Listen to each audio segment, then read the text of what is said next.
First जो topic शुरू कर रहे हैं NSAID से शुरू कर रहे हैं। और बहुत कॉमनली NSAID तो वो तो हर दिन हम लोग किसी न किसी रूप में या तो दूसरे को बताते हैं या खुद हम लोग ले ही लेते हैं। तो शुरुआत जो हम कर रहे हैं बहुत कॉमन टॉपिक से कर रहे हैं ताकि आप लोग को समझने में ईज़ी हो जाए। फिर धीरे-धीरे करके आगे बढ़ेंगे।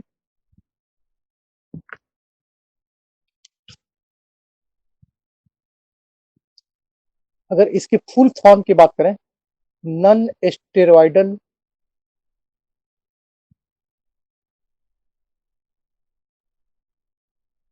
एंटी इन्फ्लामेटरी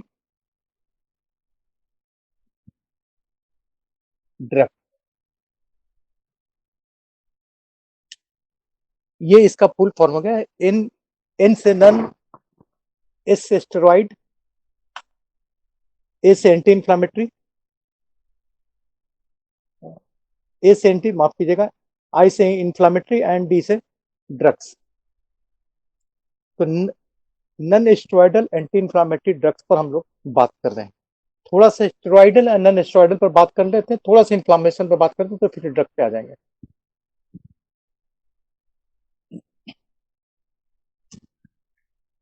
अगर एक शब्द में बात करना होगा तो पेन किलर।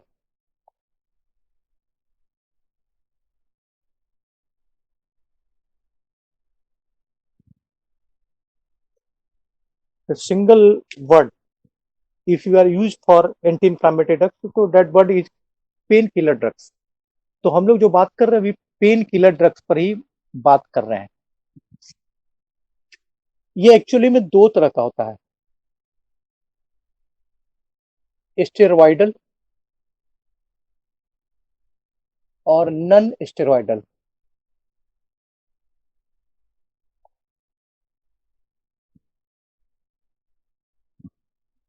अगर स्टेरॉइड की बात करें, स्टेरॉयडल ड्रग में हमारा स्टेरॉइड शामिल है। सर बोर्ड कट जा रहा है।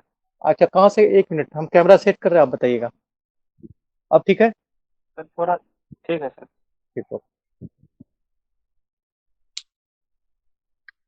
पेन किलर ड्रग दो ग्रुप में डिवाइड है। पहला नन स्टेरॉयडल, जिस पर हमको बात करना है, और एक और ग्रुप है स्टेरॉयडल।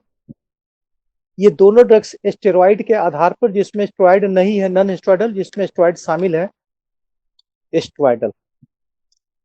अगर स्टेरॉइड की बात करें तो प्राकृतिक रूप से हमको एडिनल्स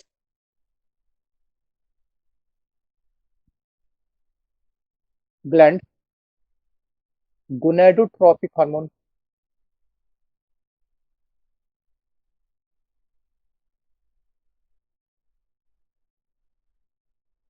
most commonly adrenal gland. Adrenal glands में एडिनलाइंस, नॉर एडिनलाइंस, ये दोनों हार्मोन्स के बारे में हम लोग पढ़ चुके हैं एनाटॉमी फिजियोलॉजी में, या फिर आप नहीं पढ़ेंगे तो आगे जो भी क्लास लेंगे उस पर बात करेंगे आपसे। ये प्राकृतिक रूप से स्टेरॉइड हमारे पास गॉड गिफ्टेड सिक्रेशंस है। स्टेरॉइड दो अलग अलग काम करता है। अगर फर्स्ट उसके एक्शन की बात करें तो provide energy, provide instant energy, and second subside inflammation quickly.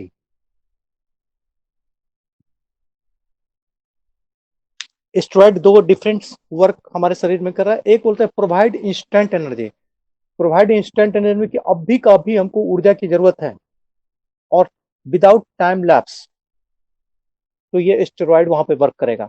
Steroid हमें प्रोवाइड करा देगा।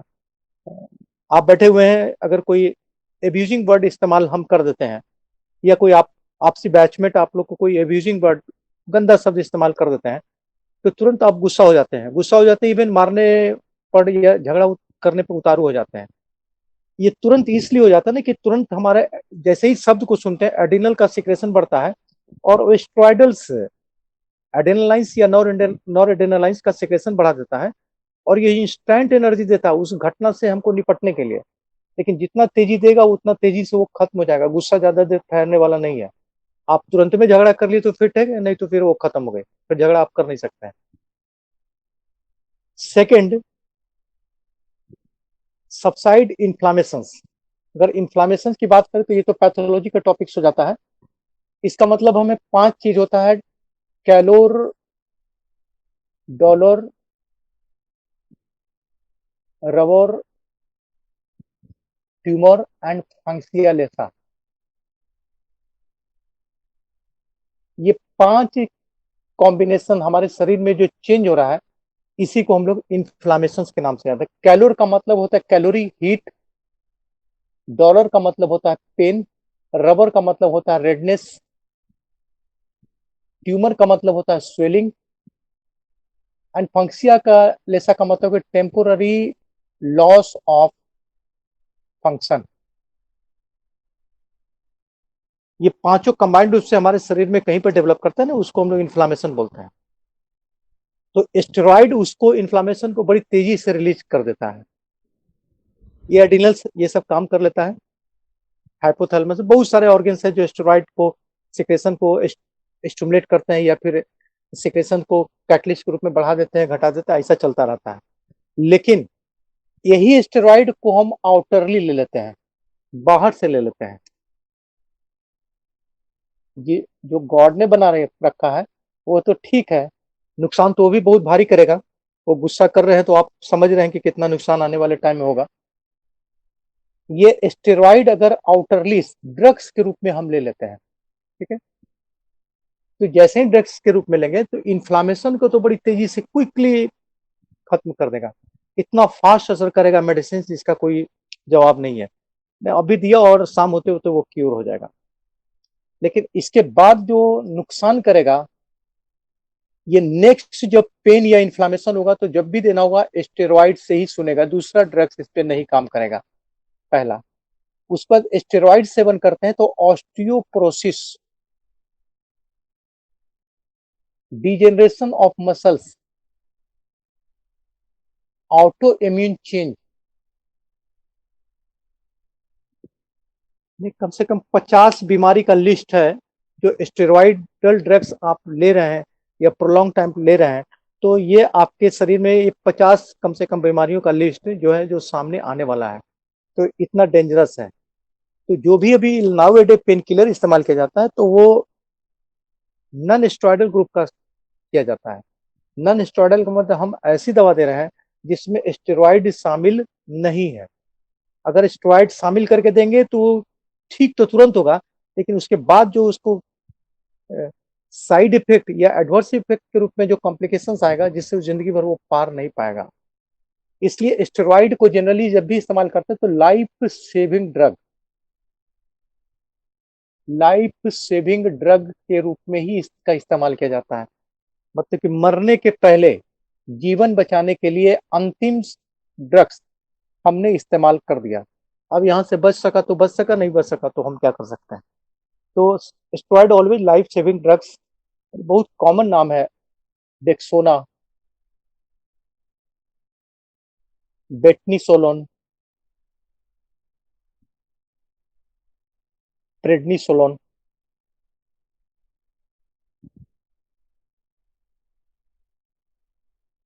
हाइड्रोकोर्टिसोन,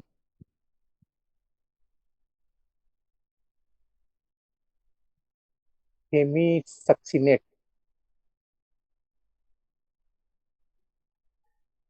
डेक्सोना तो बहुत कॉमन है, आप लोग बहुत लोग जानते होंगे। गांव में जब भी झोला छाप डॉक्टर हैं, क्वेक है, आप उनके पास कोई प्रॉब्लम में लेके जाइएगा, एक तो डेक्सोना जरूर साथ में जोड़ देंगे। और भी दवा देंगे साथ में, एक तो डेक्सोना जोड़ देंगे।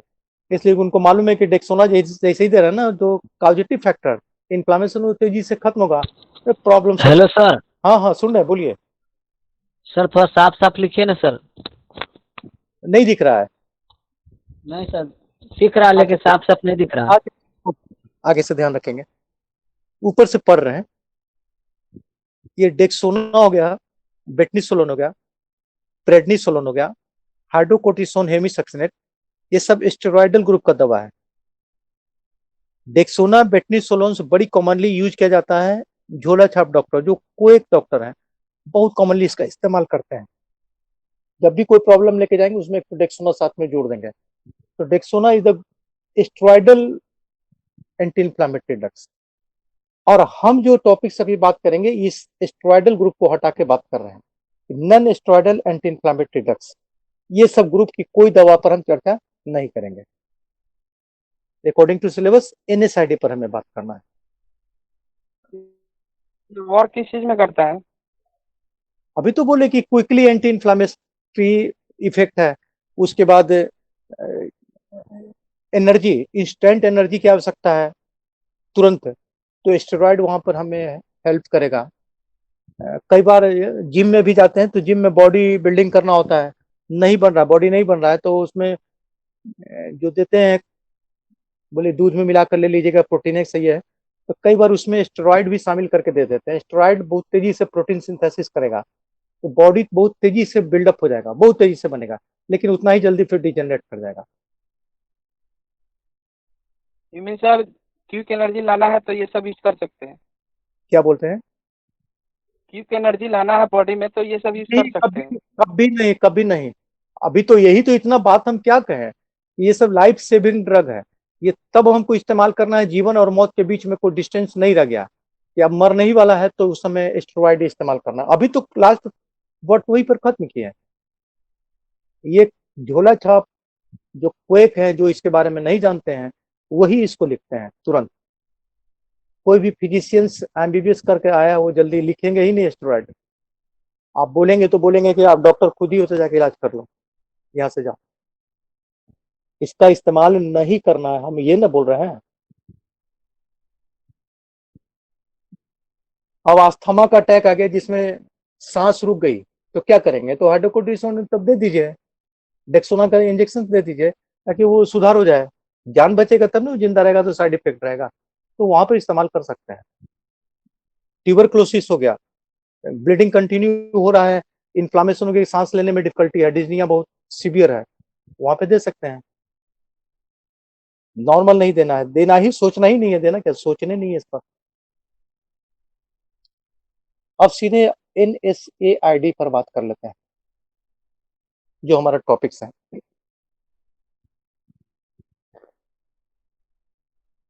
इसमें स्टेरॉइड को हटा दिया गया है। नन का मतलब स्टेरॉइड यहाँ पे शामिल नहीं है, लेकिन एंटी इन्फ्लामेटरी ड्रग्स है, इन्फ्लामेशन से यह भी कम करेगा, इसलिए ये दवा कॉमनली यूज किया जाता है। और यही दवा, कभी भी प्रॉब्लम होता है तो एनएसआईडी ग्रुप का ही दवा चलता है। अब एनएसआईडी का क्या क्या इफेक्ट है पहले उसको जान लेते हैं, फिर इसमें कौन कौन ग्रुप में कौन कौन आते हैं उस पर बात करेंगे।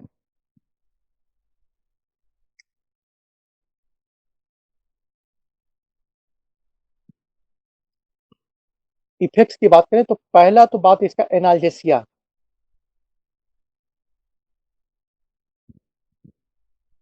एनाल्जेसिया माने पेन किलर।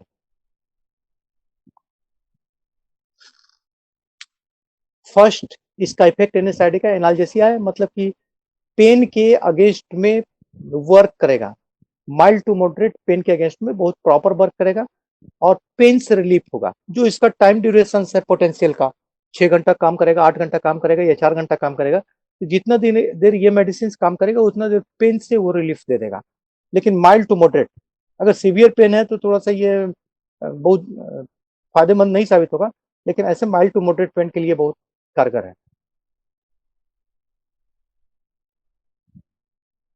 सेकेंड बात करेगा एंटी इन्फ्लामेटरी एक्शन।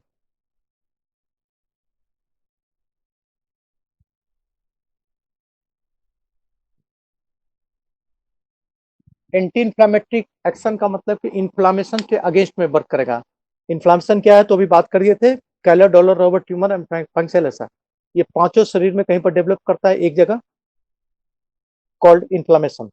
तो एनाल्जेसिया के साथ ये एंटी इन्फ्लामेटरी ड्रग्स है, माने उस जगह पे सूजन को कम करेगा, रेडनेस को कम करेगा, दर्द को कम करेगा, और जो फंक्शनली वर्क प्रभावित हो गया, जैसे यहाँ पे चोट लग गया, तो चोट लग गया तो हाथ हम तो प्रॉपर ऐसे नहीं कर पाएंगे ना दर्द की वजह से, तो ये मेडिसिन लेने के बाद थोड़ा थोड़ा थोड़ा ये फंक्शन लौट आएगा और काम करने की स्थिति में होंगे। तो सेकेंड इसका इफेक्ट हो गया एंटी इन्फ्लामेटरी। थर्ड की बात करते हैं तो एंटीपायरेटिक।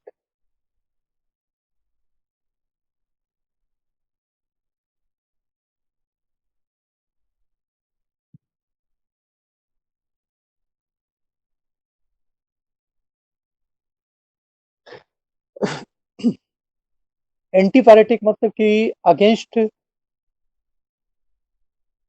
दी फीवर, टेम्परेचर अगर रेज कर रहा है तो एक्चुअली में टेम्परेचर जो रेज करता है ना कि तो प्रोस्टाग्लैंडिन से इन्फ्लामेशन के केस में सिक्रेट होने लगता है और ये हाइपोथैलेमस तक पहुंचता है, तो हाइपोथैलेमस उसको कम करने के लिए शरीर का टेम्परेचर बढ़ाना शुरू कर देता है। और ये क्या करता है ना कि एनएसआईडी जब भी देते हैं तो प्रोस्टाग्लैंडिन के सिंथेसिस को ये रोक देता है, इनहिबिट कर देता है। और इनहिबिट कर देता है तो हाइपोथैलेमस में जो टेम्परेचर रेज करने का, जो टेम्परेचर रेगुलेशन का सेंटर है, उसको थोड़ी देर के लिए शिथिल कर देता है, जिसके वजह से जो बुखार चल रहा था वो बुखार धीरे धीरे धीरे करके कमना शुरू हो जाता है। तो तीसरा इसका इफेक्ट है एंटी पायरेटिक।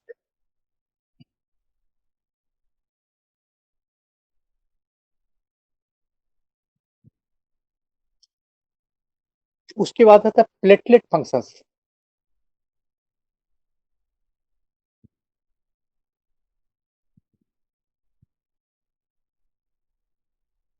प्लेटलेट फंक्शन को ये रिड्यूस कर देगा।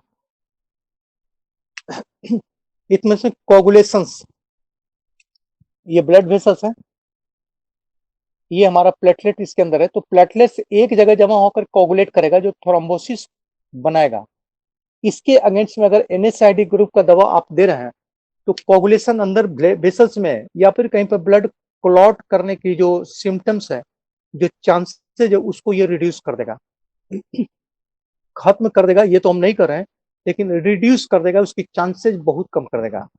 इसमें बहुत कॉमनली एस्प्रिन या डिस्प्रिन दिया जाता है, खासकर जिनको कार्डियक थ्रोम्बोसिस के कार्डियक प्रॉब्लम है, तो उनका ब्लड ना क्लॉट कर जाए कहीं पर कॉर्नरी आर्टरी में, तो एस्प्रिन 75 mg का लगता है हर दिन सोने के पहले उसको दे ही दिया जाता है।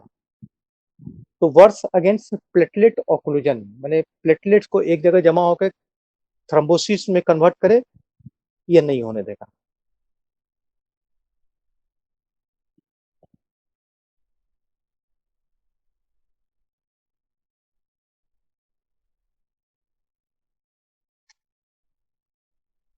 उसके प्रोलोंगेशंस,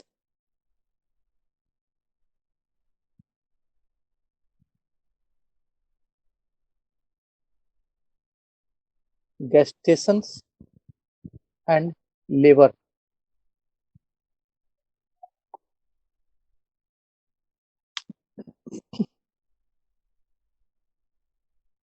चूंकि ये प्रोस्टाग्लैंडिन के सिंथेसिस को ये रोकता, इनहिबिट कर जाता है, और जिसके वजह से प्रीमेच्योर लेबर, प्रीमेच्योर लेबर का मतलब कि बच्चा 40 वीक 40 सप्ताह के अराउंड में कंप्लीट हो जाता है। गेस्टेशन पीरियड फीमेल का, ह्यूमन फीमेल का 40 वीक्स का है। तो कई बार होता है ना कि 40 वीक्स के पहले 8वां महीना पार होते होते, 7वां महीना पार होते होते, या 8वां महीना जस्ट खत्म हुआ, 9वां शुरू हुआ और लेबर पेन शुरू हो गया। तो लेबर पेन शुरू हो गया, इसका मतलब कि डिलीवरी इंस्टेंट होने वाला है, 24 से 48 घंटा में हो जाएगा, मैक्सिमम 72 घंटा। तो प्री मेच्योर बेबी हो जाएगी ना, बच्चा जन्म से पहले आ जाएगा, तो इंट्रायूट्राइन में जो डेवलपमेंट है वो उसका प्रभावित रहेगा।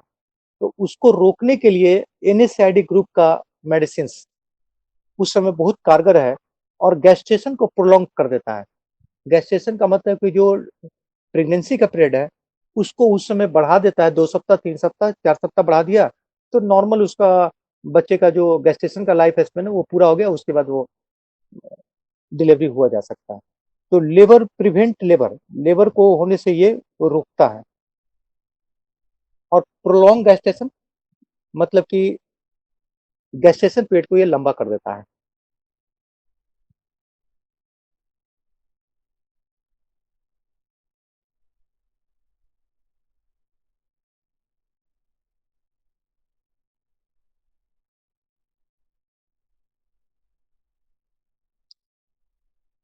उसको पैटेंसी ऑफ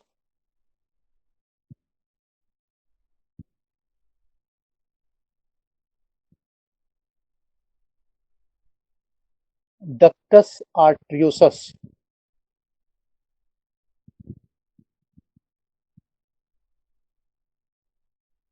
कोई जान रहे हैं डक्टस आर्टरियोसस व्हाट इज?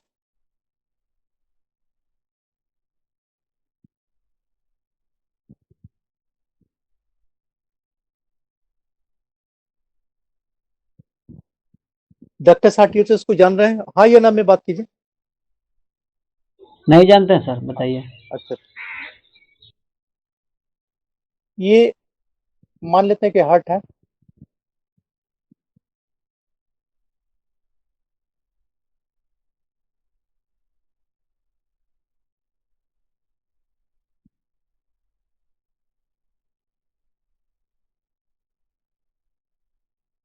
ये एओर्टा है, ये राइट साइड है, राइट ऑट्रियम, ये राइट वेंट्रिकल है, left atrium and left ventricle है। एक्चुअली में राइट वेंट्रिकल से ब्लड निकल के दोनों लंग्स में जाता है और लंग्स में प्यूरिफाई होकर फिर लेफ्ट ऑट्रियम में आता है, लेफ्ट ऑट्रियम से लेफ्ट वेंट्रिकल, वहां से एओर्टा से पूरे शरीर में फैलता है।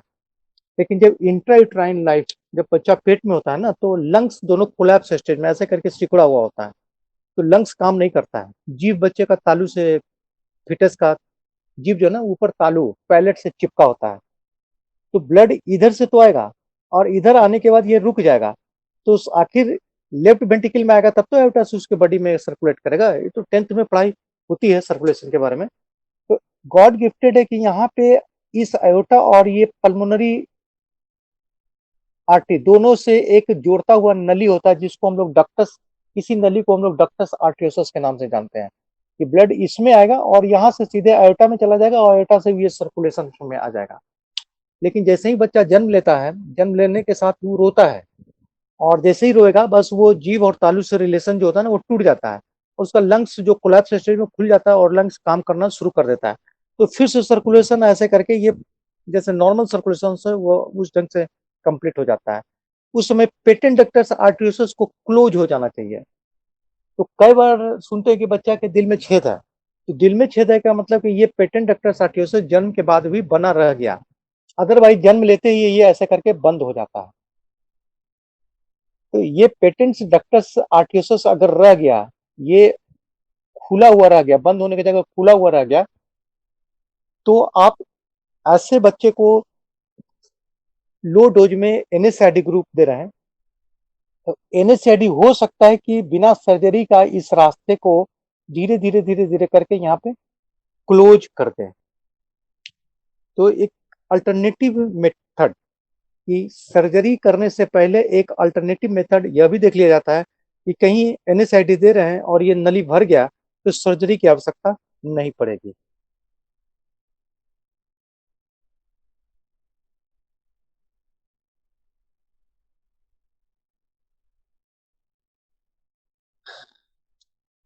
उस पर ट्रीटमेंट ऑफ डिसमेनोरिया,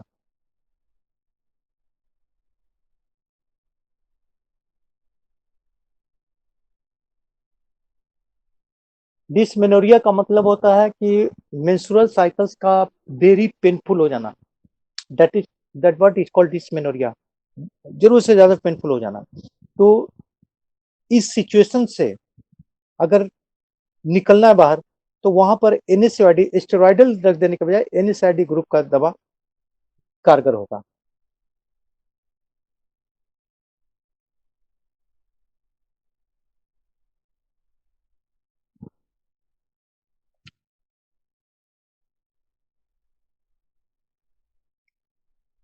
उसके बाद आता है सीवियर आर्थराइटिस, उसमें ऑस्टियोआर्थराइटिस,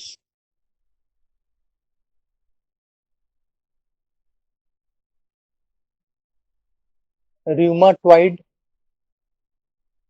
आर्थराइटिस, गॉटी आर्थराइटिस, इसे किसी भी तरह का आर्थराइटिस का कोई भी ग्रुप है, तो वहां पर एनएसआईडी ग्रुप्स पेन और सूजन, जो कार्टिलेज में सूजन है, बोन के अराउंड में जो सूजन है, उसको कम करने में ये हेल्पफुल होगा। तो उस जगह भी ये बहुत अच्छा काम कर लेता है। उसके बाद न्यूरोपैथी,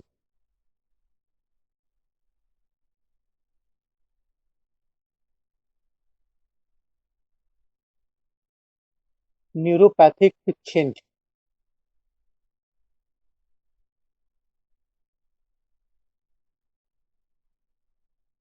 न्यूरोपैथिक बने कि नर्व, कोई नर्व के कोर्स डायरेक्शन में पैथोलॉजिकल चेंज हो गया है। पैथोलॉजिकल चेंज अगर खासकर लेप्रोसी की बात करते हैं तो पेरिफेरल नर्व में वहाँ इन्फ्लामेशन हो जाता है, न्यूराइटिस हो जाता है, तो वहाँ पर भी एनाल्जेसिक बहुत काम करेगा। और जो नर्व के कोर्स डायरेक्शन में टिंगलिंग सेंसेशन, बर्निंग या रेफर पेन, ऐसा कोई दर्द महसूस हो रहा है ना, तो वो वहाँ पे उसको प्रिवेंट करेगा, ब्लॉक करेगा उस दर्द को, तो वहाँ भी बहुत कारगर साबित होता है। ये उसका इसका कुछ कॉमन इफेक्ट हो गया। अब इसको क्लासिफाइड कर लेते हैं।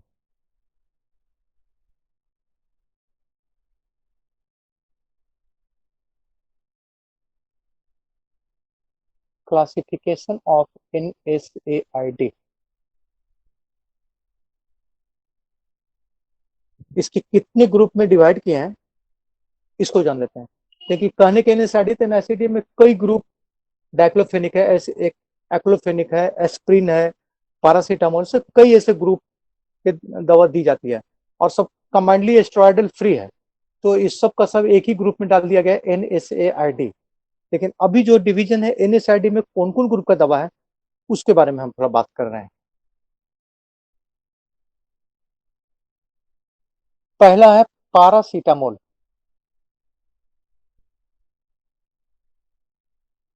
ये वीक एंटी इंफ्लेमेटरी है।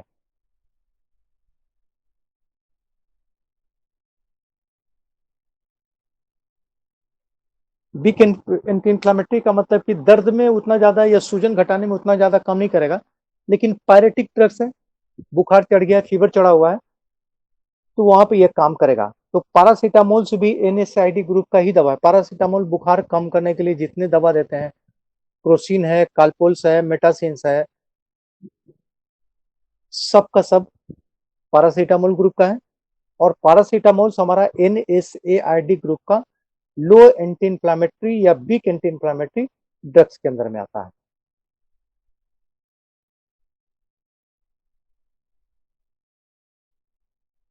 सेकंड आता है माइल्ड।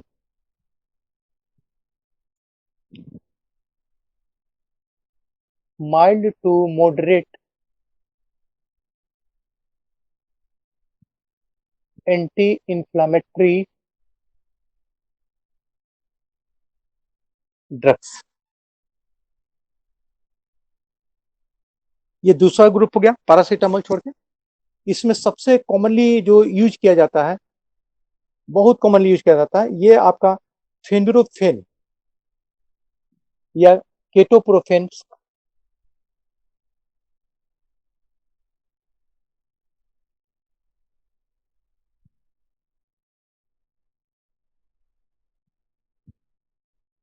फेनप्रोफेन,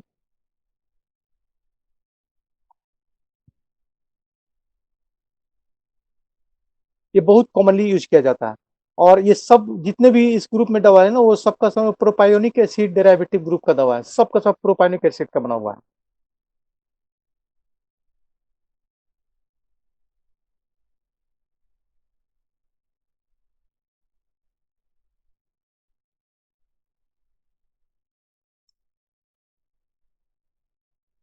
उसके बाद स्ट्रॉन्ग एंटी इंफ्लेमेटरी, ये बहुत ज्यादा वर्क करने वाला दर्द के खिलाफ। इसमें फर्स्ट जो ग्रुप होगा सैलिसाइलिक एसिड का। सैलिसाइलिक एसिड जो एस्प्रिन, मोस्ट कॉमनली हम लोग एस्प्रिन या डिस्प्रिन जो यूज करते हैं, इसी ग्रुप का दवा है। सेकेंड पैरेजोलोन,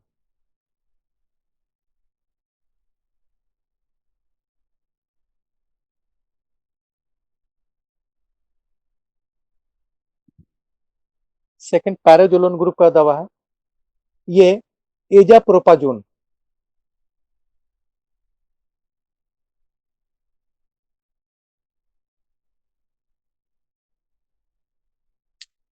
उसके बाद आता है एसिटिक एसिड डेरिवेटिव,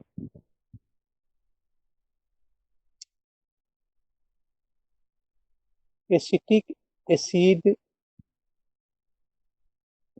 डेरिवेटिव, इसमें डाइक्लोफेनिक जो कॉमनली यूज किया जाता है, डाइक्लोफिनेक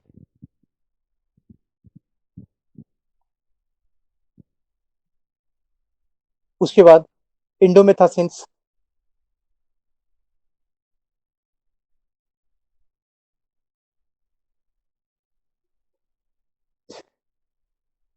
ये सब का सब आपका एसिटिक एसिड ग्रुप का दवा है। तो ये कुछ कॉमन क्लासिफिकेशंस है जो एनएसआईडी ग्रुप में देखते हैं, और इसी को उलटफेर का मतलब कि सिविरिटी क्या है पेन का, इन्फ्लामेशन का कंडीशन क्या है, उसके आधार पर इन्हीं ग्रुप में से किसी एक दवा को हम लोग इंक्लूड करते हैं। लेकिन जो भी ग्रुप की दवा देते हैं, अगर पैरासीटामोल छोड़ देते हैं, पैरासीटामोल तो 4 घंटा या 6 घंटा में फिर से रिपीट कर सकते हैं, तो बाकी जो दवा है कोशिश करना चाहिए कि 10 to 12 आवर, कम से कम 10 से 12 घंटा के बाद ही उसको चेंज कर सकते हैं।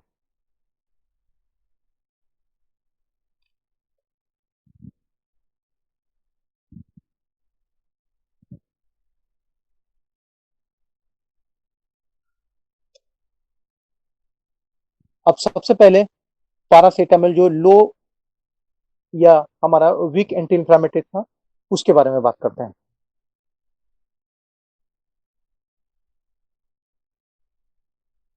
बता चुके हैं ये वीक एंटी इंफ्लेमेटरी है, और एक्चुअली में इस कंपोजिशन जो है एसिटा एमिनोफेन, इसका कंपोजिशन है किस चीज का बना हुआ, तो एसिटा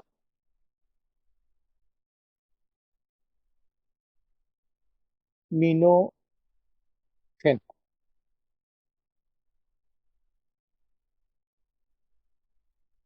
पैरासीटामोल्स अगर कंपोजिशन की बात करें तो उसमें कंपोजिशन एसिटामिनोफेन है। और डोमेस्टिक एनाल्जेसिक अगर इसकी बात करें, it is popular domestic analgesic, एकदम मोस्ट कॉमनली दर्द निवारक एंड एंटी पायरेटिक।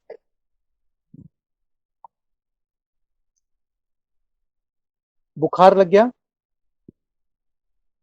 या दर्द है, चिल्ड्रन में, चूंकि चिल्ड्रन में अगर 17 साल के नीचे का है या 13 साल के नीचे है, तो उसमें डाइक्लोफेनिक्स या एस्प्रिन या आइब्रूफेंस जो माइल्ड मॉडरेट इन्फ्लेमेटरी में आता है, तो ये सब उसमें चिल्ड्रन में साइड इफेक्ट ज्यादा करता है।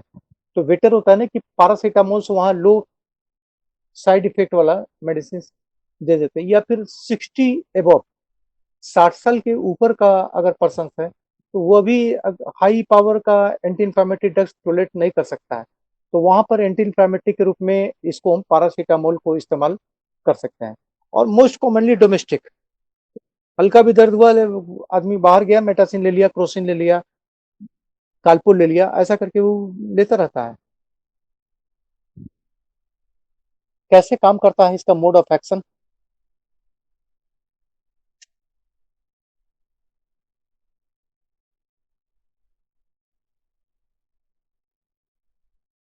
Inhibit synthesis of prostaglandin.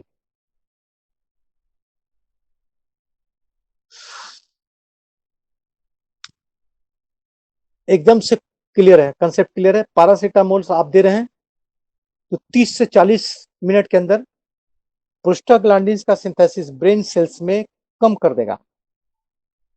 जैसे ही ये कम करेगा, बस हाइपोथैलेमस इसके प्रति जो रिस्पॉन्ड दे रहा था, प्रोस्टाग्लैंडिन के एवज में रिस्पॉन्ड दे रहा था इन्फ्लामेशन का या पायरेटिक का, बुखार, फीवर, टेम्परेचर बॉडी का रेज करने का, वो वहां पे तुरंत का तुरंत वो रुक जाएगा। तो माइल्ड टू मॉडरेट हेडक,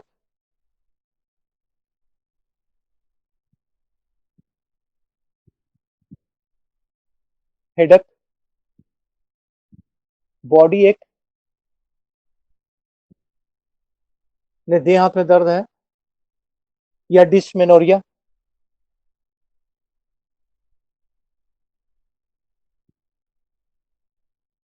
तीनों केस में एकदम तुरंत इसको दिया जा सकता है।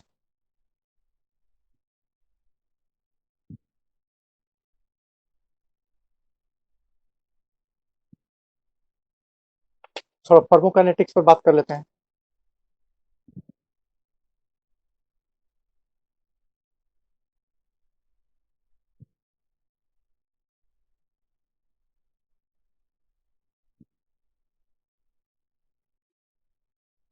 काम करने का इसका क्या तरीका है? तो फर्स्ट इसका टी हाफ की बात करें,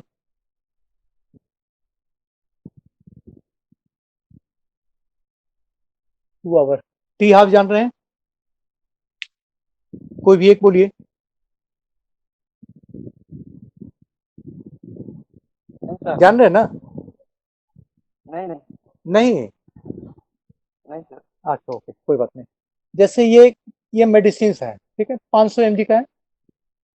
जनरली 500 से 625 mg का पैरासिटामोल दिया देते हैं और 4 आवरली देते हैं। देखते होंगे डॉक्टर बोल देता है कि देख लीजिएगा एसओएस है, इसको देना जरूरी हम नहीं समझते हैं। एसओएस लिख किया जाता है कि बुखार है 100 से ऊपर हो रहा है ना, तो आप 4 घंटा के बाद फिर से एक दूसरा टैबलेट आप दे सकते हैं। तो टी हाफ का मतलब हुआ है कि जैसे ही 500 mg या 625 mg का दी है, तो ये फुल पोटेंशियली ये वर्क करेगा। मैंने अंदर जाने के बाद ये फुल्ली वर्क करना शुरू करेगा, जितना एब्जॉर्ब हो सका वो काम करेगा फुल फ्लेज में। और क्या काम करेगा? तो प्रोस्टाग्लैंडिन का सिंथेसिस को इनहिबिट करेगा। लेकिन बोलता है कि इसका जो पोटेंशियल, जो 500 mg का पोटेंशियल था, धीरे धीरे धीरे करके इसका पोटेंशियल पावर हाफ हो जाएगा, घट जाएगा। जैसे जैसे समय बीतता जाएगा ना, तो धीरे धीरे धीरे धीरे करके उसका पावर पोटेंशियल घटता चला जाएगा। अब घटने के बाद कितना उसका आधा रह जाएगा, जितना काम कर रहा था उसके बाद वो आधा काम, आधा ही उसका पोटेंशियल वर्क करेगा। उसको धीरे धीरे वो अभी कम जाएगा और 3-4 घंटा होते होते खत्म हो जाएगा। तो टी हाफ उसी को बोलते हैं। टाइम हाफ का मतलब कि फुल पोटेंशियल का डिजेनरेट हो जाना, एक्सक्रेट हो जाना या कम जाना, पोटेंशियल का आधा वर्क करना। तो आधा जैसे ही टैबलेट देते हैं तो 2 घंटा के बाद इसका पोटेंशियल हाफ वर्क करने लगेगा और धीरे धीरे धीरे धीरे करके दवा का असर खत्म होना शुरू हो जाएगा। जैसे ही आधा होगा उसके बाद आधा से धीरे धीरे धीरे करके दवा खत्म की ओर चल जाएगा। और यही वजह है कि क्योंकि इसको देने के बाद 2 घंटा में हाफ है, तो 4 घंटा में मान लेते हैं कि उसका फुल पोटेंशियल खत्म हो चुका, तो दवा का असर शरीर से खत्म हो चुका। तो फिर 4 घंटे के बाद उसको रिपीट कर देना होता है। कई ऐसे लोग हैं जिसका टोलेंस पावर बहुत अच्छा है, तो 6 घंटा तक, 6 घंटा में उसको रिपीट कर देते हैं। तो उसी के आधार पर अगला डोज कब देंगे ना, वो टी हाफ पर निर्भर करता है। तो टी हाफ मीन की becomes potential half, the power of medicines becomes potentially half। कितना देर के बाद वो आधा उसका काम करेगा, धीरे धीरे कुछ धीरे धीरे खत्म हो जाएगा। तो अगर पैरासीटामोल की बात करें तो इसका टी हाफ 2 आवर्स है, 2 घंटा में ये आधा काम करेगा। Absorb from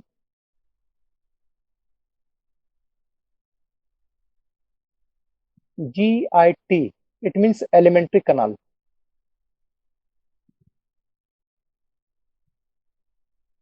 gastrointestinal tract, GIT या एलिमेंट्री कनाल, ये इसके द्वारा इजिली एब्जॉर्ब कर लिया जाएगा। एब्जॉर्प्शन में कोई प्रॉब्लम नहीं है।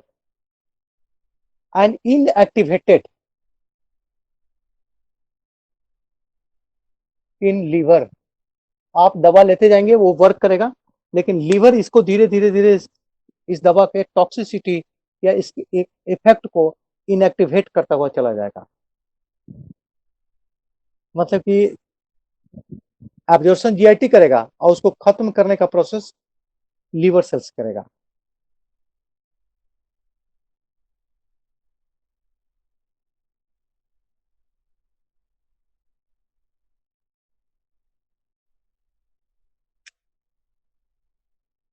अगर एडवर्स इफेक्ट की बात करें,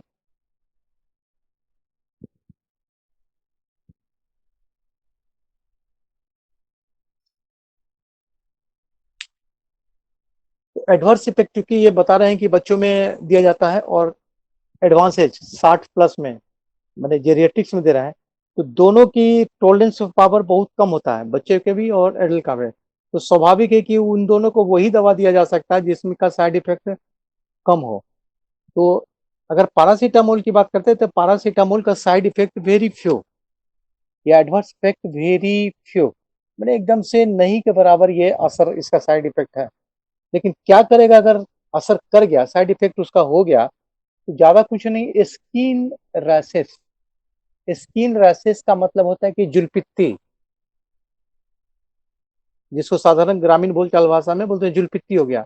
जुलपित्ती का मतलब स्किन रैशेस, वहां पे चकत्ता चकत्ता चकत्ता चकत्ता, इरिटेटिव हो सकता है कि वो नोचता हो, इरिटेट कर रहा हो, ऐसा कुछ हो जाएगा।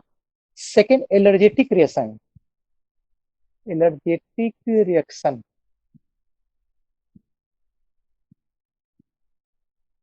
अब एलर्जेटिक रिएक्शन में ये नहीं कहा जा सकता कि एलर्जी वो कहाँ करेगा। एक तो स्किन रैशेस तो फिक्स है, सेकेंड एलर्जेटिक रिएक्शन में किस ऑर्गन्स पर इसका एलर्जेटिक इफेक्ट आएगा ये कहना बड़ा मुश्किल है। लेकिन कई बार ये एलर्जी क्रिएट कर जाता है, वो नोजिया वोमिटिंग हो सकता है, वो नाक से ब्लीडिंग भी हो सकता है, शरीर में सूजन भी हो सकता है, वो किस रूप में एलर्जी आएगा ये कहना बड़ा मुश्किल है।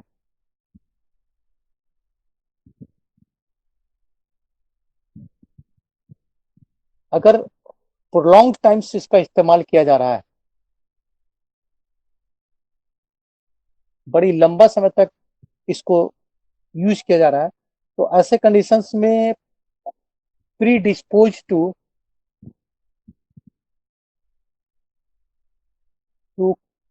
Chronic renal failure. Predispose to chronic renal failure का मतलब हो गया, क्या बोले, जैसे गुल ब्लैडर में स्टोन है या कॉमन बाइल डक्ट में स्टोन है, और उस समय पेशेंट को सीवियर जॉन्डिस हो गया, इसके इफेक्ट से स्टोन की वजह से सीवियर जॉन्डिस है।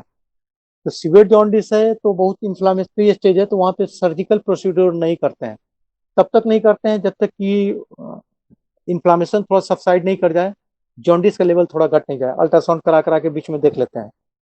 लेकिन इस बीच में पेशेंट को अनबियरेबल पेन है और इन्फ्लामेशन को हमको कम करना है, तो दोनों काम एक साथ करना है, तो यहाँ पे पारासीटामोल प्रोलॉन्ग टाइम्स के लिए दे देते हैं कि दिन में 4 बार, 6-6 घंटा पे दिन में 4 बार आप लीजिए, और एक सप्ताह तक लीजिए, उसको फिर अल्ट्रासाउंड करा के देखते हैं, फिर उससे भी नहीं सुधार हुआ तो फिर ऐसे करके बढ़ाते जाते हैं, कई बार महीनों तक पारासीटामोल देना होता है। तो उस केस में ये प्रोलॉन्ग टाइम्स हो गया, प्रोलॉन्ग टाइम में ये बहुत लंबा समय तक जा रहा है, तो हो सकता है कि इसके वजह से प्री डिस्पोजिंग मानी एक कारक हो सकता है जो क्रोनिक रीनल फेलियर की ओर लेकर जा सकता है शरीर को। हो जाएगा ये हम नहीं कर सकते, एक कारक हो सकता है जिसके वजह से क्रोनिक रीनल फेलियर हो जाए। उसके बाद आता है dose and duration.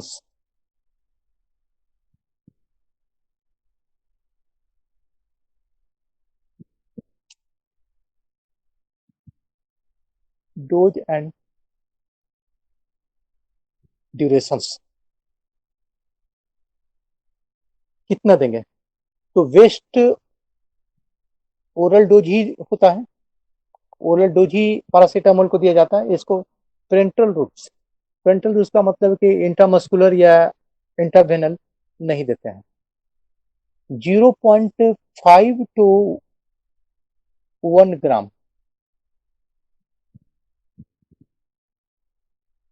4 to 6 hourly सबसे वेस्ट। 0.5 to 1 ग्राम माने 500 mg से 1000 mg, लेकिन उतना देते नहीं है, ज्यादातर 500 mg का टैबलेट आता है या फिर 625 mg, यही दोनों को हम लोग ज्यादातर देते हैं और एक ही टैबलेट देते हैं।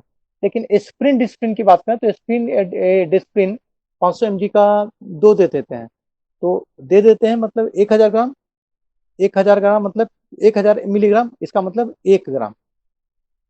तो 4 से 6 आवर मैंने 4-4 घंटा पर या 6-6 घंटा पर अकॉर्डिंग टू सिचुएशन इसको देते हैं। लेकिन एंटीबायोटिक की तरह ये फिक्स नहीं है कि इसको दे रहे हैं 4-4 घंटा में तो 4-4 घंटा में आपको इतना दिन तक देना है।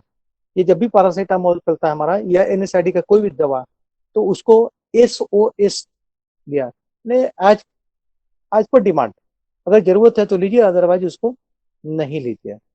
लेकिन इतना देने के बाद मैक्सिमम अगर एक दिन में देना है, maximum 4 gram in a day. 24 घंटा में किसी भी स्थिति में 4 ग्राम से ज्यादा हम पैरासीटामोल को नहीं देंगे, बस इतना ही तक इसको देंगे।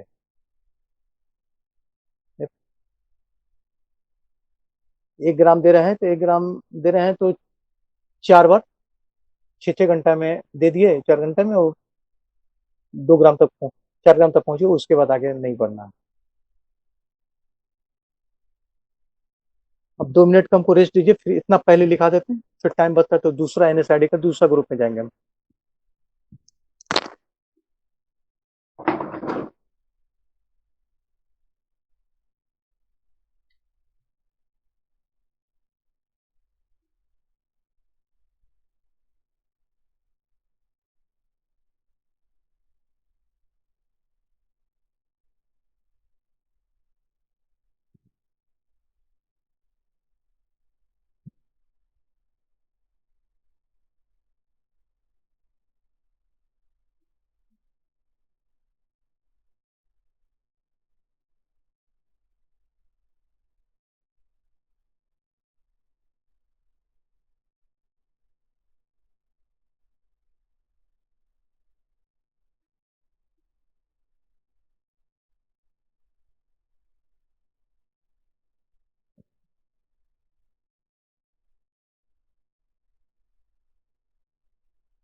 Hello Nityanshu sir. हाँ बोलिए। इंस्टीट्यूट कब से खुलेंगे सर? अभी कुछ कह नहीं सकते, गवर्नमेंट की नोटिफिकेशन आने के बाद कुछ पता चलेगा। जुलाई से जो नोटिफिकेशन थी खुलने की वो सर? ऐसा कोई नोटिफिकेशन हमारे पास अभी नहीं आया है कि जुलाई से खुलेगी। ठीक है, जब तक गवर्नमेंट की नोटिफिकेशन नहीं आती है तो कुछ नहीं कह सकते।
हाँ hello,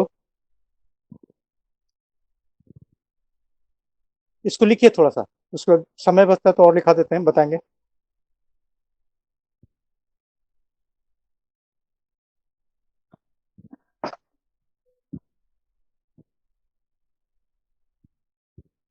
Several types of drugs.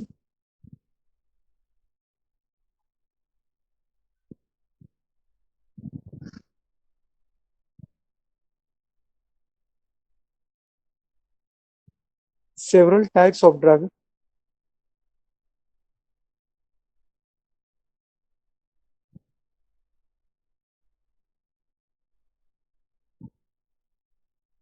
influence the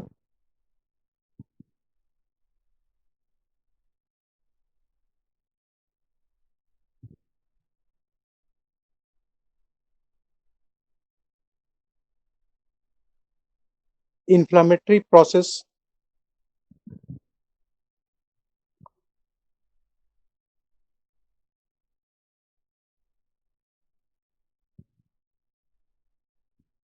or its manifestations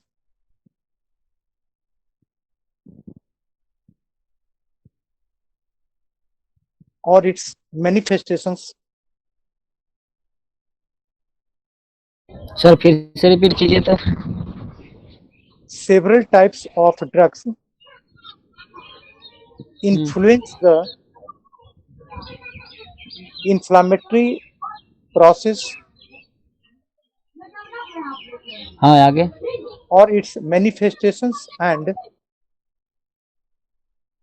or its manifestation and they Many, do sir? manifestation MANI हाँ, APS many. manifestations and they do so by a variety of actions. So by a variety of actions.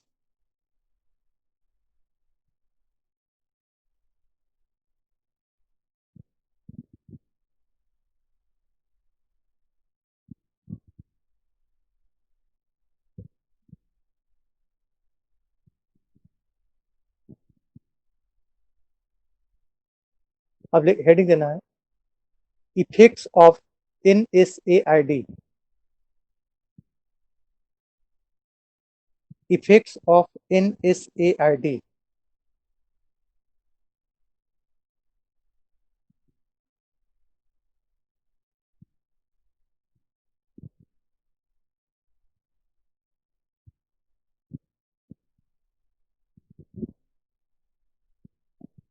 First, analgesia.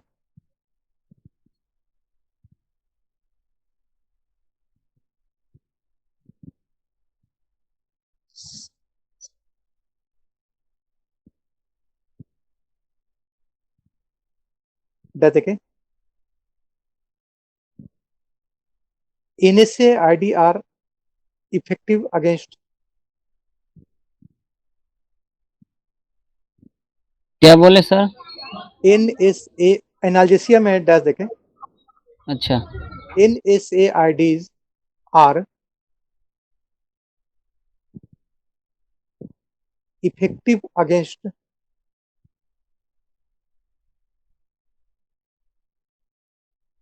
pain of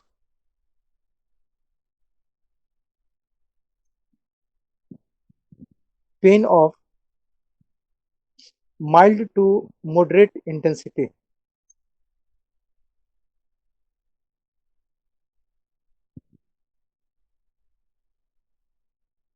Mild to moderate intensity.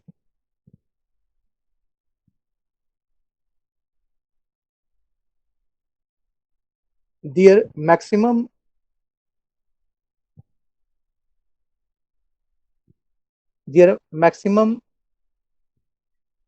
efficiency is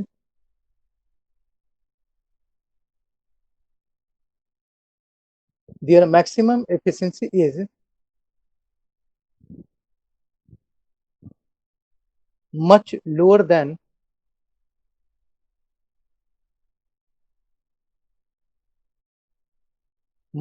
than that of the opioids.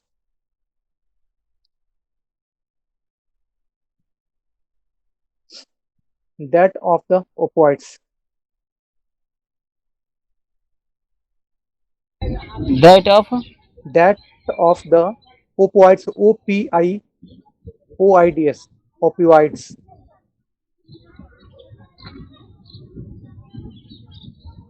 Second measure, anti-inflammatory action.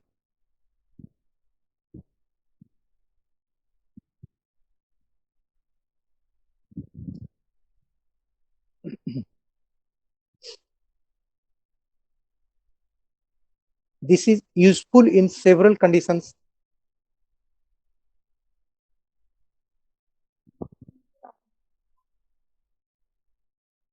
This is useful in several conditions, including osteoarthritis, rheumatoid arthritis,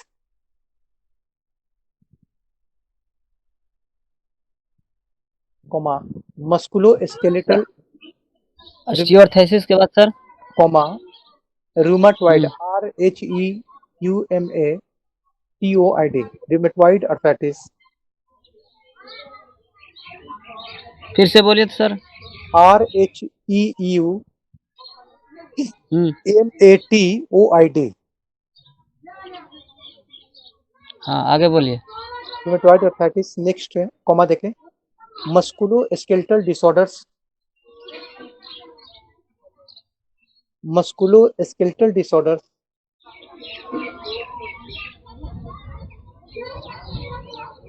and pericarditis. Musculoskeletal disorders and pericarditis.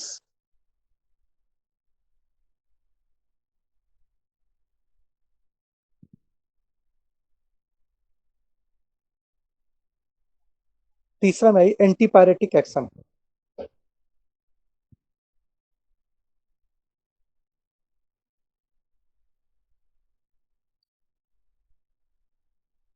Antipyretic action में दे देखें,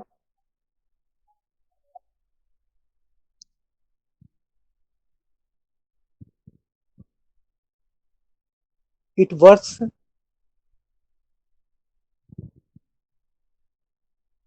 to inhibit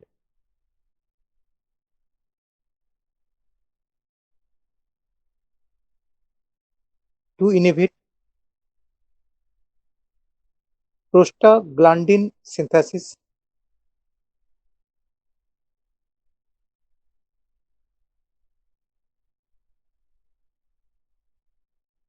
prostaglandin synthesis in the brain,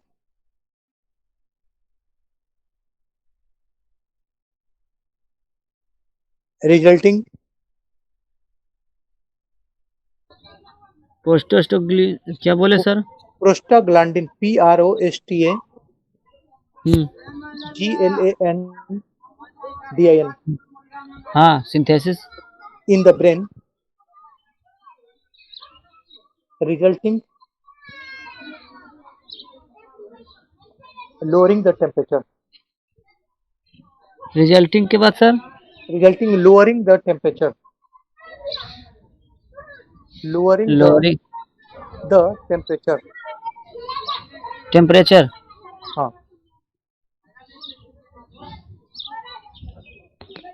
चौथा में ये platelet functions.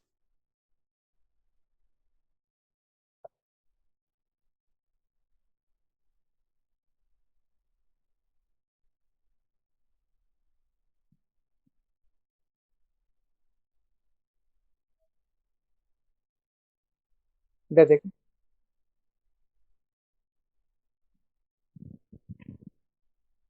it is reduced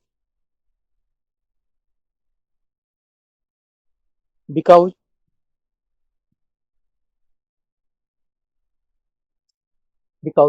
formation of thromboxane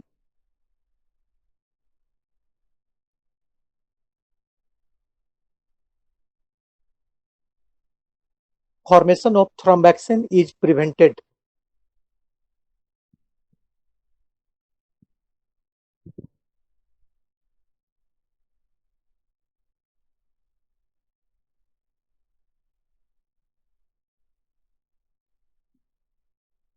This action is used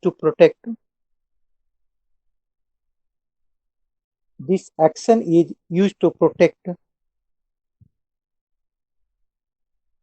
against vascular occlusion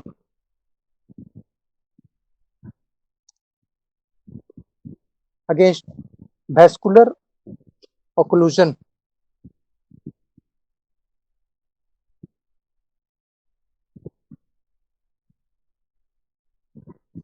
next में ये prolongation of gestation and labor।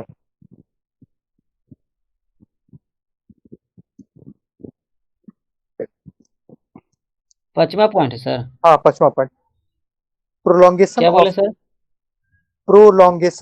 Of gestation, GESTATION, prolongation of gestation and labor। इसमें लिखें prostaglandin synthesis, क्या sir? Prostaglandin synthesis,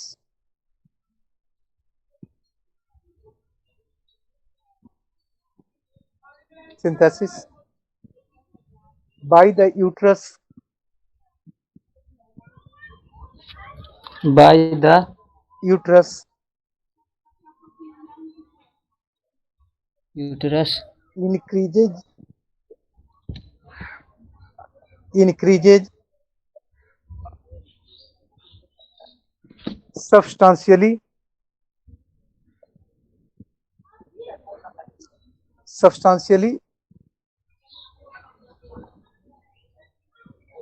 in the hour before in the hour. before क्या sir? hour HOUR hour before Before. before पहले parturition PARTURITION parturitions.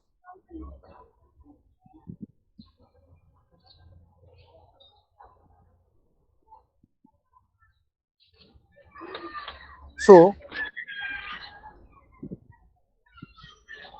it used to prevent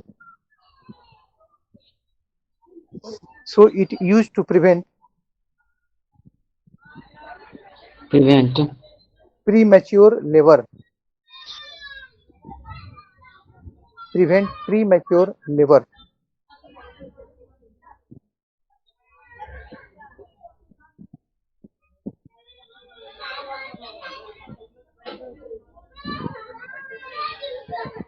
छठा point,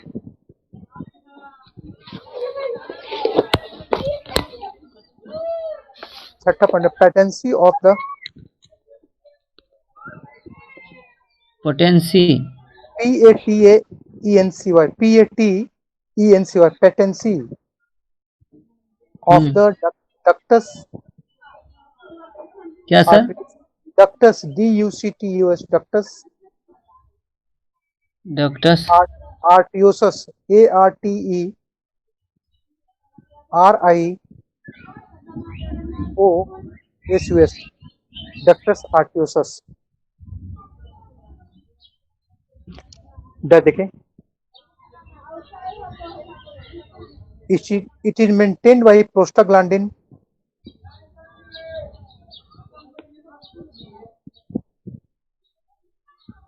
It is maintained by prostaglandin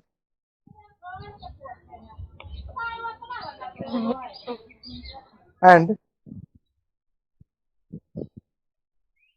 when the ductus remains क्या sir?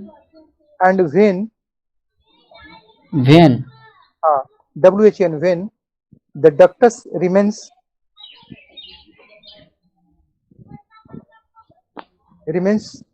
patent after birth. क्या sir? Renals के बाद remains patent patent after birth.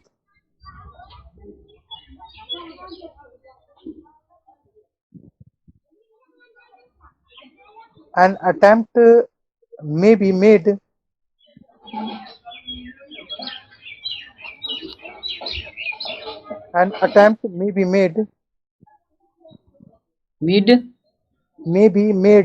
to close it by giving indomethacin. क्या sir? Giving indomethacin, INDOMETHACIN, indomethacins,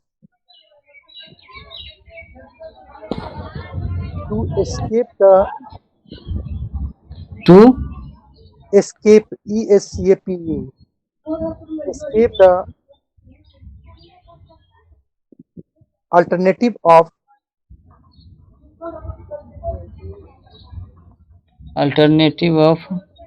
surgical ligation.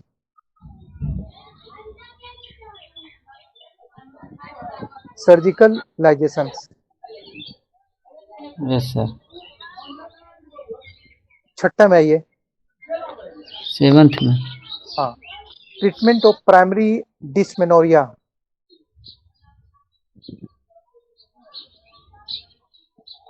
Primary dysmenorrhoea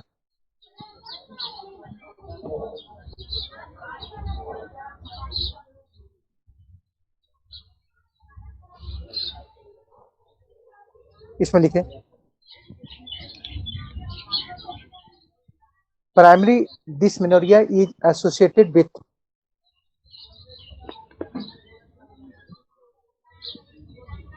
primary dysmenorrhea is associated with the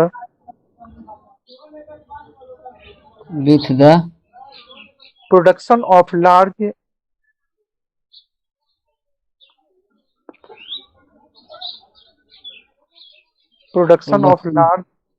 quantities of prostaglandin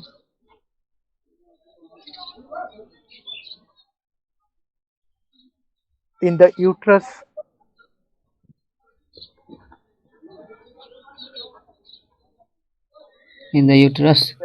and with uterine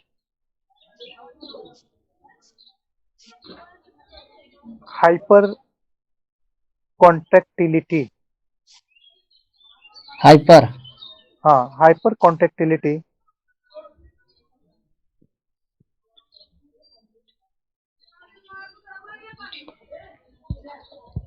this may be treated with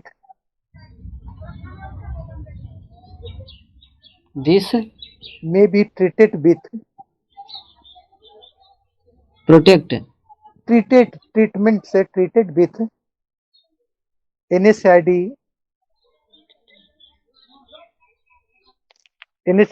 mefenamic acid.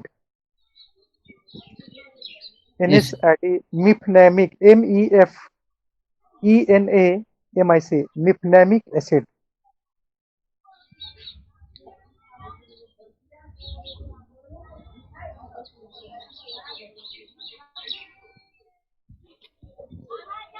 अब heading देना है, रहने दीजिए sir, थोड़ा सा और है, थोड़ा सा और लिख लीजिए। अच्छा, एक बात और पूछना चाहते हैं कि जैसे हमको लिखाना जरूरी है या आप लिख लेंगे जैसे दोनों घंटा ना, दोनों में अलग अलग टॉपिक्स पढ़ा लेंगे, ये आप लोग पर निर्भर है कि जो पढ़ाएंगे उसको लिखा देंगे या लिख अपने से लीजिएगा आप लोग। लिखा दीजिएगा सर। अच्छा, थोड़ा सा क्लासिफिकेशन कम से कम लिखे, क्लासिफिकेशन ऑफ एनएसआईडी हेडिंग देना है।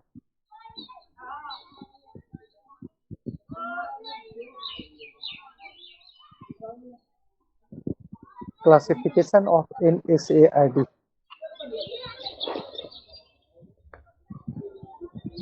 इसमें लिखे, NSAID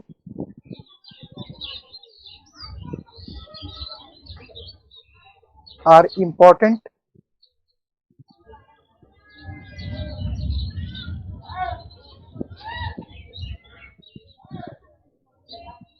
drugs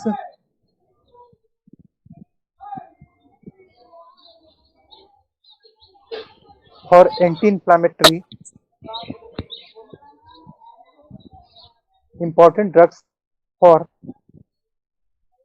anti-inflammatory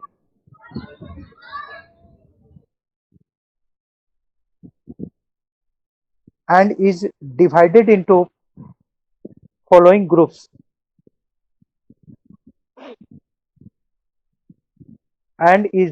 into following groups.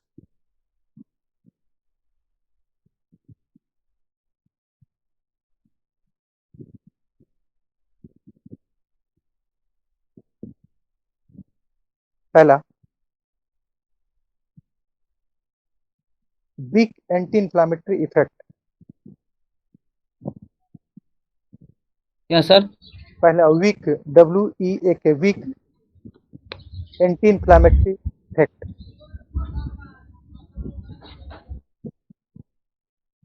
जैसे paracetamol,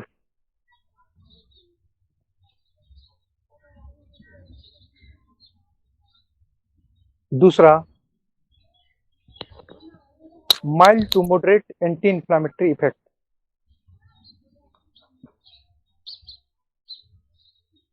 mild to moderate anti inflammatory effect, इसमें लिखे पहला प्रोपायोनिक एसिड, क्या सर? Propionic acid derivatives, propionic acid derivatives, propionic acid derivatives देखे आइबुप्रोफेन, क्या सर? IBUPROFN, आइबुप्रोफेन,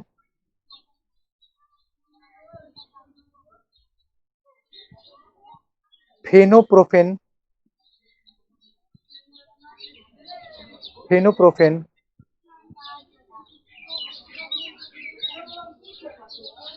कीटोप्रोफेन, क्या सर? KETO, ketoprofen, ETC।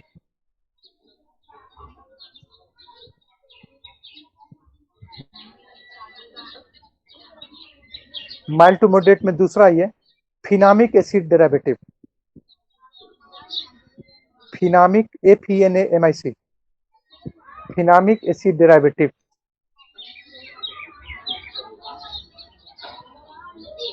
देखें फिनामिक एसिड, फिनामिक नहीं, मेफेनेमिक एसिड,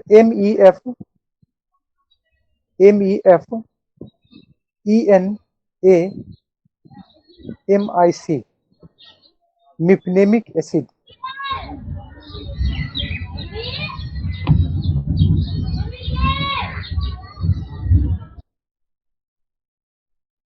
ये खत्म हो। तीसरा में ये स्ट्रॉन्ग एंटी इंफ्लामेटरी इफेक्ट,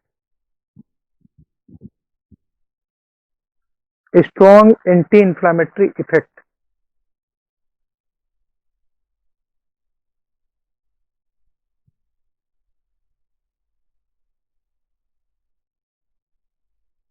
इसमें लिखे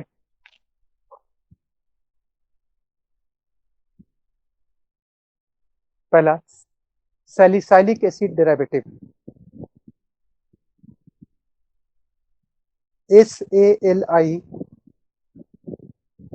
SALICYLIC, salicylic acid derivative.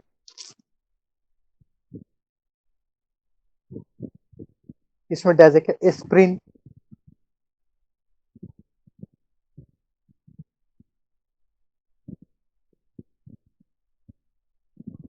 बेनोराइलेट, BENORYLAT, बेनोराइलेट, ETC।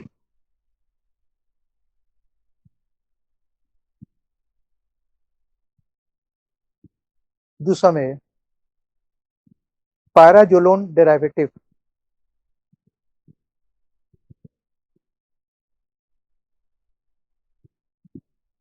पैराजोलोन derivatives,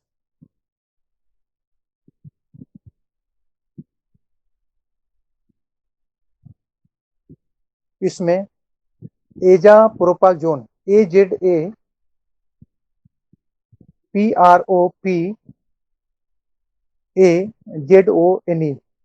एजाप्रोपाजोन,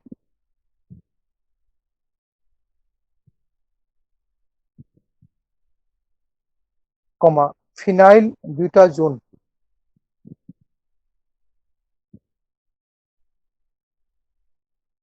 phenyl butazone.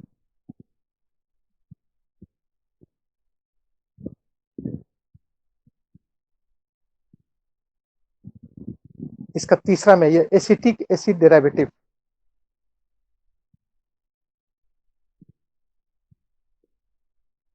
Acetic फिर से बोले तो सर? फिनाइल, एक मिनट, फिनाइल ब्यूटाजोन। फिनाइल बीटाजोन। हाँ, अब तीसरा में acetic acid derivative,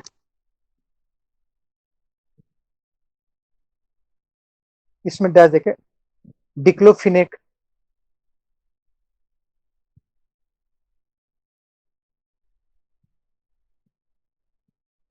indomethacin, diclofenac, क्या लिखे सर? Diclo DICLO, APNS, BI B नहीं D, D diclo DICLO, diclofenac APNSA,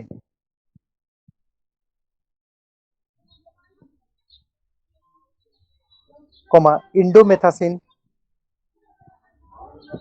बोलिए ना सर, छूट गया मेरा। Diclofenac DICLO APNSA, diclofenac, indomethacin, indomethacin, ETC, ETC कर लीजिए।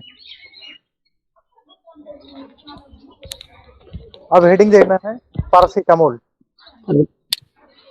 रहने दीजिए ना सर। रहने दें, और बाकी हाँ लोग सर, बाकी लोग से पूछ लीजिए। सब बोलेंगे रहने रहने दीजिए। दीजिए सर। रहने दें, छोड़ दीजिए, तब आप लोग जैसा समझिए। बारिश हो रहा कस के सर। ठीक ठीक।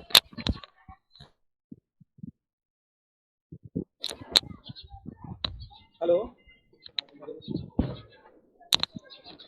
सर हाँ हेलो। बोलिए, सुन रहे हैं। हाँ, क्या बोल रहे हैं सर को छोड़ देने के लिए? 2 दिन आप लोग को मिला सर से, बहुत कीमती टाइम है सर का, उसको यूटिलाइज करो। सर जब लिखा रहे हैं तो छोड़ दीजिए, छोड़ दीजिए। 2 घंटे कम से कम सही से पढ़ो।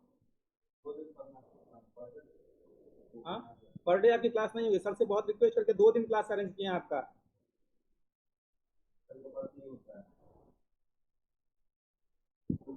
सर कंटिन्यू कीजिए सर।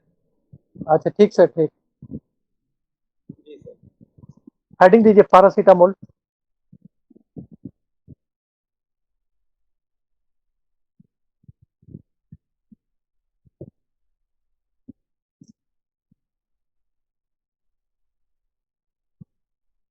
इसमें लिखें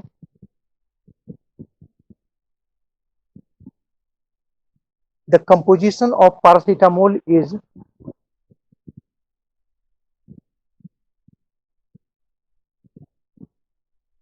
the composition of paracetamol is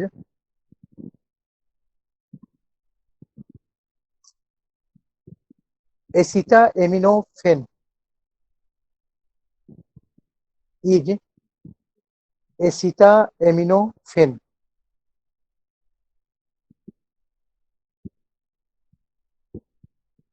This is a popular domestic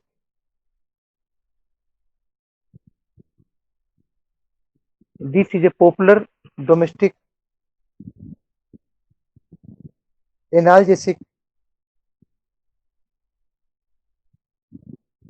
and domestic analgesic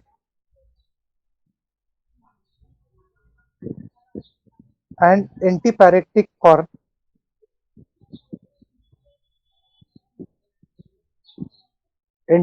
for adults and children.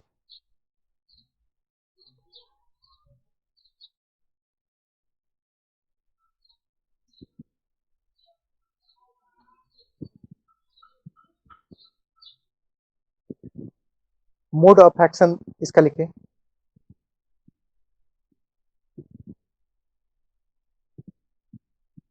it inhibits, mode of action में हेडिंग देखें, it inhibits prostaglandin synthesis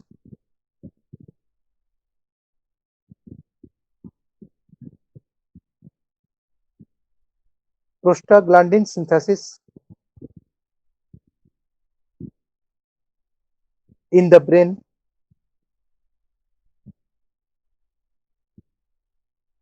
but hardly at all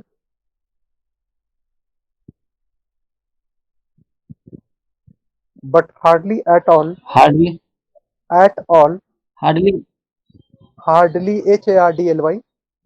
hardly at all hardly के बाद in the periphery.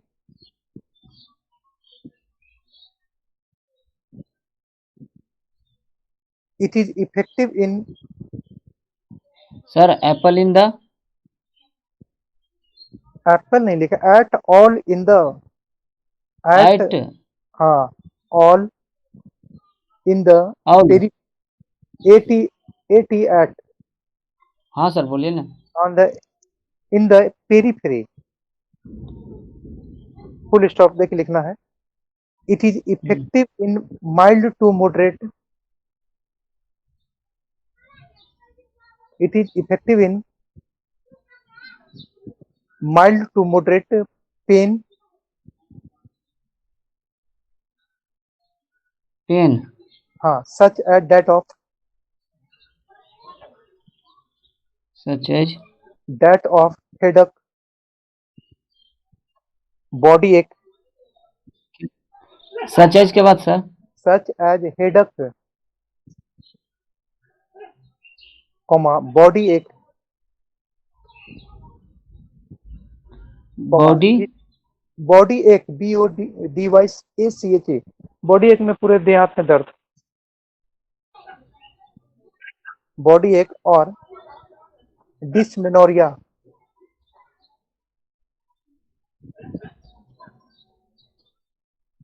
and dysmenorrhea.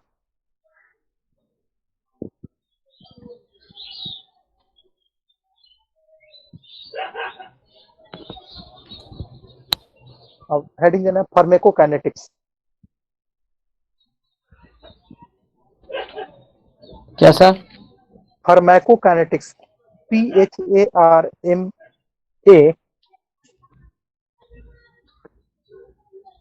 KO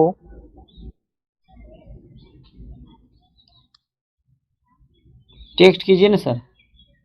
pharmacokinetics, PHARMA KO CINETICS, pharmacokinetics.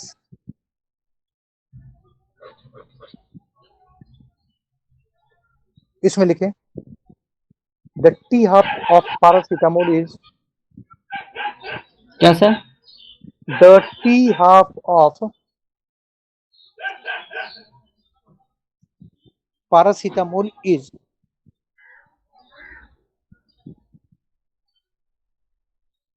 2 hours,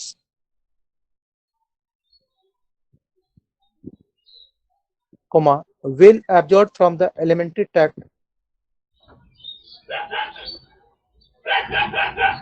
will absorb from the alimentary tract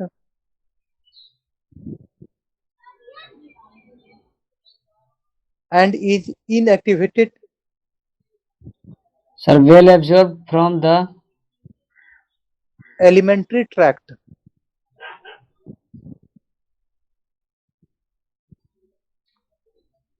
and is inactivated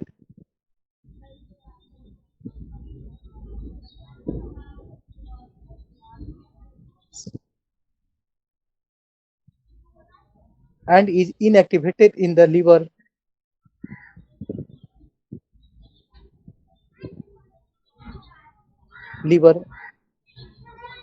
principally by conjugation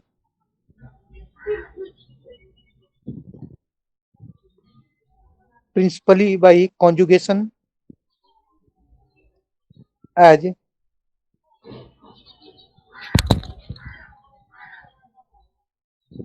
glucuronide, क्या sir? glucuronide, yes sir. GLUCURONIDE, glucuronide and sulfate।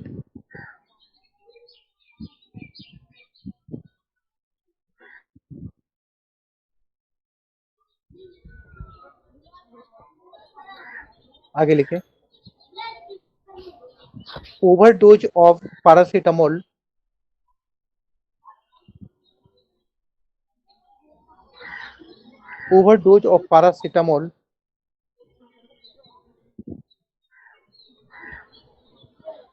दस देख लिखे sir इसमें।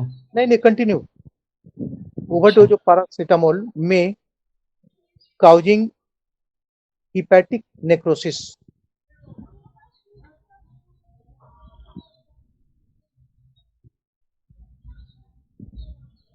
hepatic Causing necrosis hepatic necrosis, necrosis माने cell death.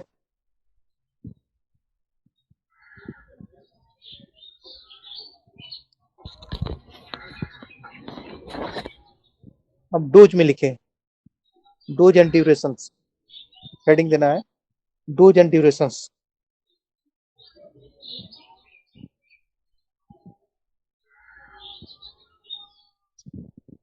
The oral dose is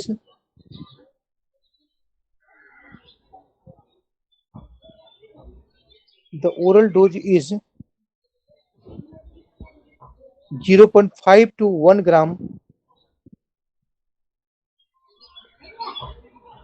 0.5 to 1 gram 4 to 6 hourly.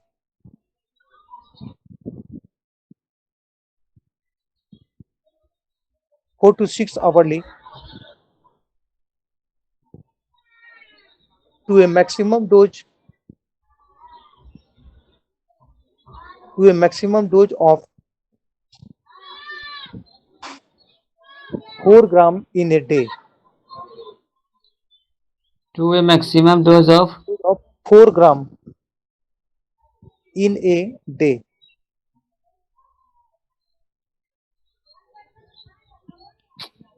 Heading देना adverse effect.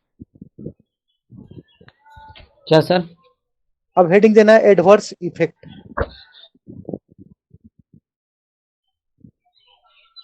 इसमें लिखें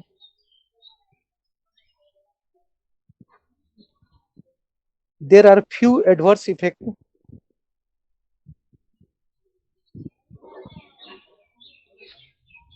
may rarely cause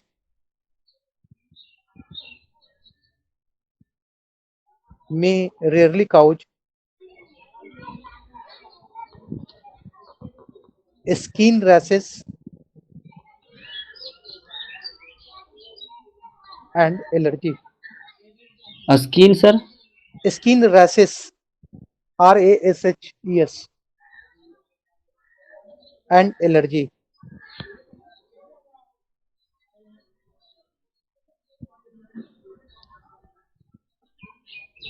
But long terms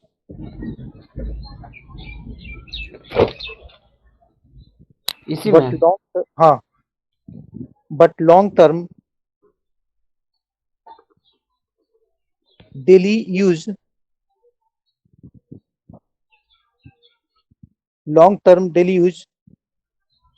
may predispose to use के बाद सर एक minute long term daily use में predispose to chronic renal disease,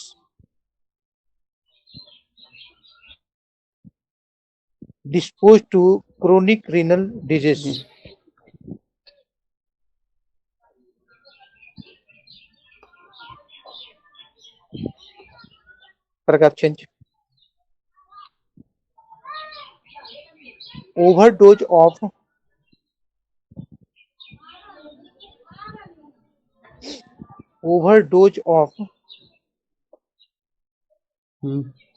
paracetamol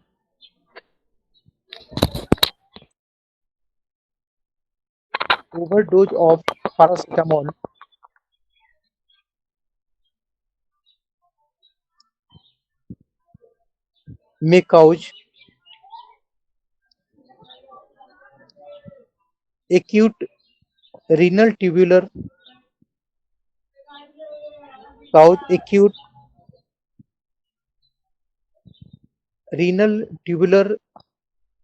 necrosis.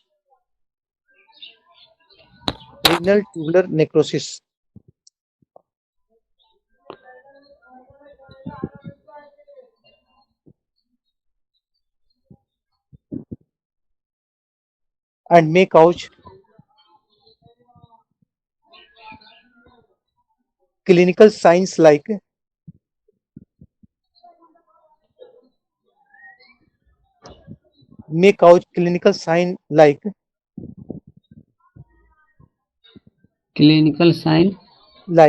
jaundice, like jaundice, abdominal pain,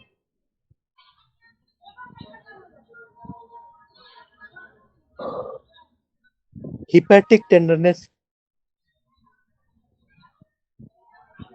hepatic tenderness,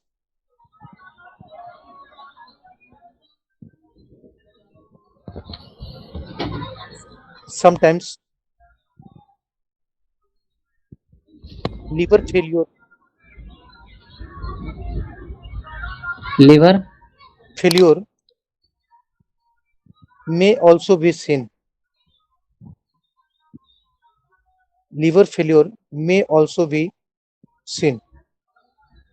glycerin, Glycerin नहीं, may also be seen. Spelling बोलिए sir. MAY may, also हम AL, so S हाँ, double E N, also भी seen, मैंने कि देखा जाता है कई बार लिवर फेलियर भी डेवलप कर जाता है। मे अल्सो के बाद sir May also be, BEB S double E N, क्या?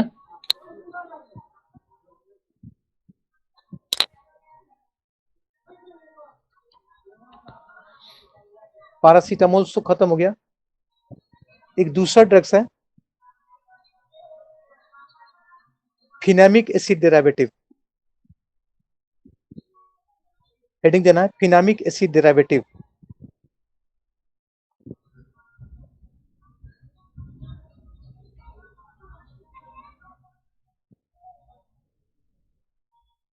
इसमें लिखें the common drugs of this group is, the common drug of this group is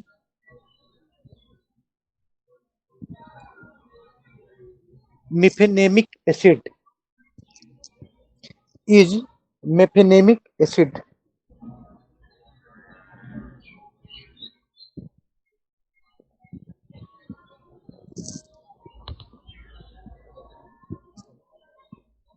The T half is 4 hour.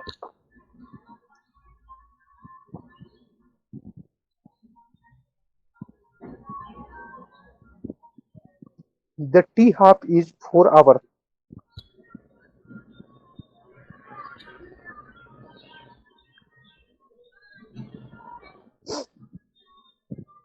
Format pharmacokinetic setting दीजिए।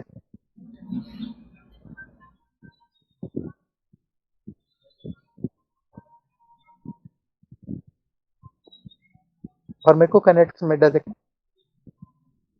slowly absorbed from small intestine,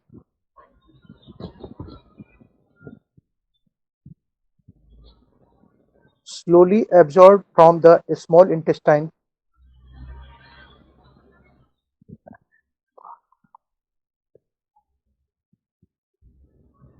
and is eliminated and is eliminated partly unchanged and eliminated के बाद sir partly PARTLY partly unchanged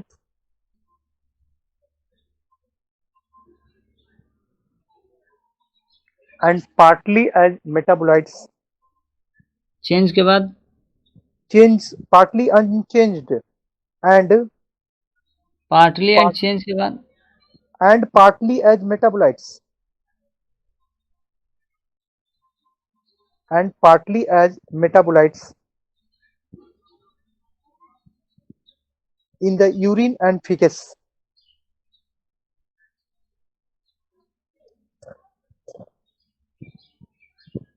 foetus Feces, FAECES, feces माने stool. प्रगाप change कर गए। It is used for mild to moderate,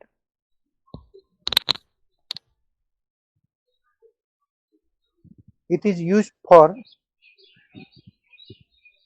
mild to moderate pain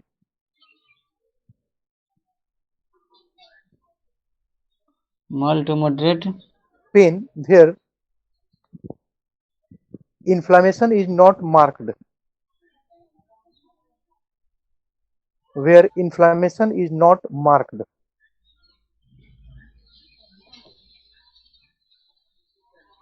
For example, sir inflammation is not marked माने सूजन ज्यादा नहीं हो लेकिन दर्द हो, वहां पर इसको इस ग्रुप का इस्तेमाल करते हैं. For example, muscular pen,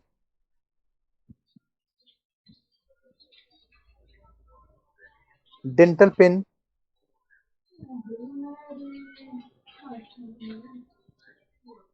traumatic pen,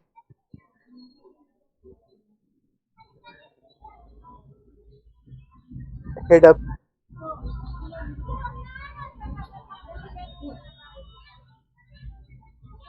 dysmenorrhoea,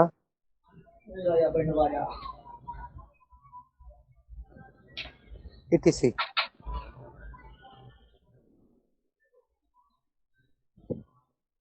adverse effect में ये हेडिंग देना है, एडवर्स इफेक्ट.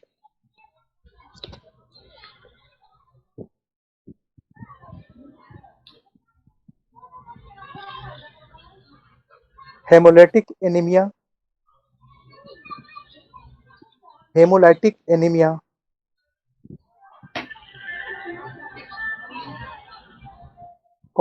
अपर एब्डोमिनल डिस्कम्फर्ट,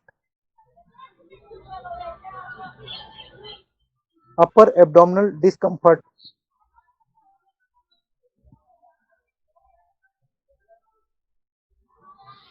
peptic ulcer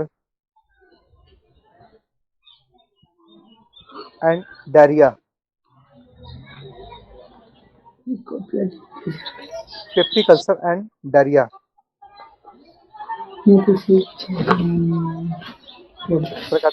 प्रकार चेंज होगा.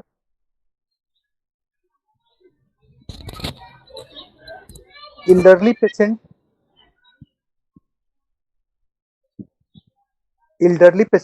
who take mefenamic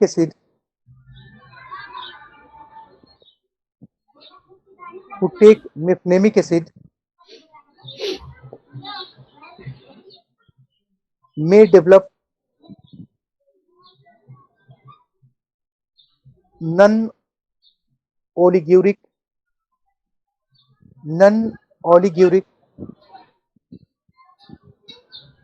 renal failure,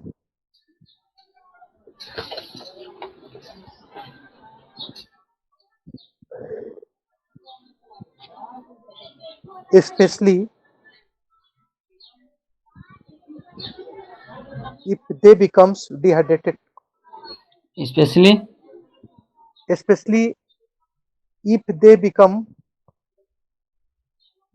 dehydrated.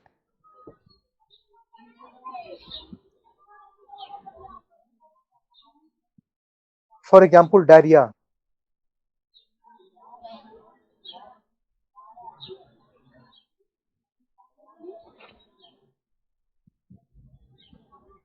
Therefore,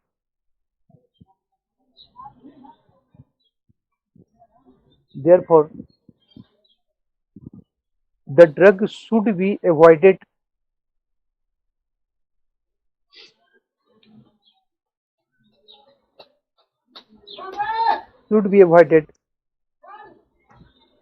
or used with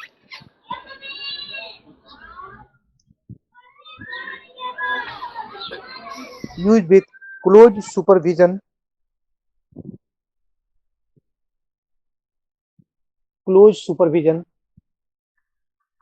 in the elderly.